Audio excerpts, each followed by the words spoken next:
We're learning new details about the sudden death of Hayden Panettiere as her mother speaks out about her passing and Hayden's turbulent relationship with her on-again, off-again boyfriend. Why her mother says they tried to get him out of Hayden's life. Here's ABC's Stephanie Ramos. This is the first time where I'm walking out.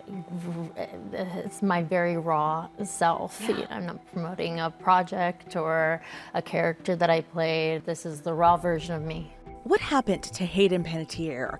While investigators grapple with that question, we're learning more from the police report about the circumstances surrounding the 36-year-old star's sudden death.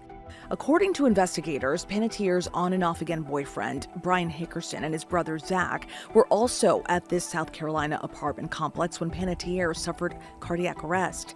Police say the brothers called 911. Have a cardiac arrest. CPR is in progress. Police say EMS attempted to perform life-saving methods for an extended amount of time before they called the time of death. The report did say that Zach was very emotional while EMS was working on Hayden.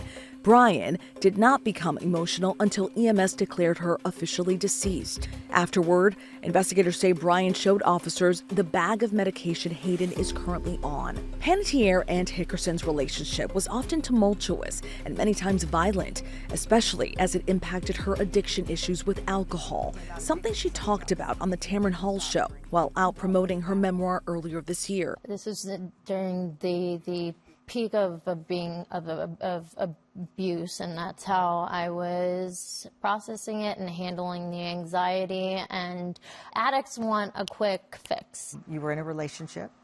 The person, number of public incidents, arrests, and painful moments, and you were self-medicating through this pain. It wasn't just physical, it was manipulative.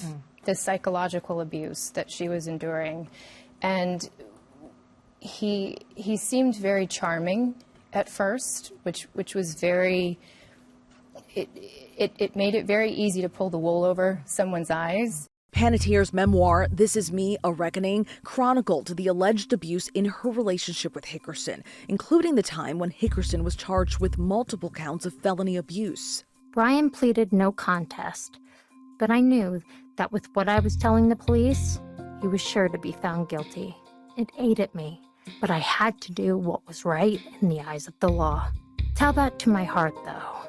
Despite all he'd done to me, I still loved Brian for who I believed he was. Hickerson served a total of 45 days in jail after pleading no contest of 2 of those charges. He recently told TMZ he had regrets, but they were still friends. I went into such a dark place, man. Drugs, alcohol, abuse, good God almighty. Hickerson had recently requested that those felony domestic abuse charges be reduced to misdemeanors and to expunge his convictions. But just 3 days before Panettiere's death, a judge denied that request. Police say they've found no indications of foul play or suspicious circumstances, and the preliminary autopsy found no signs of trauma. Panettiere's exact cause of death is still pending. The DEA is now joining the investigation. Panettiere also publicly had a strained relationship with her mother, Leslie Bogle. In an interview after her daughter's death, Bogle took aim at Hickerson.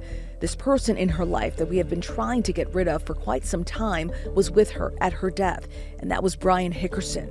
Bogle calling her daughter an amazingly talented person, but added, I think young people who grow up in the entertainment industry, it is a struggle. I don't do things halfway. But it was a struggle Panettiere had hoped to conquer. Oh, I would love to get back in front of the camera, behind the camera. I tried my hand at writing. I've got a whole laundry list of to-dos.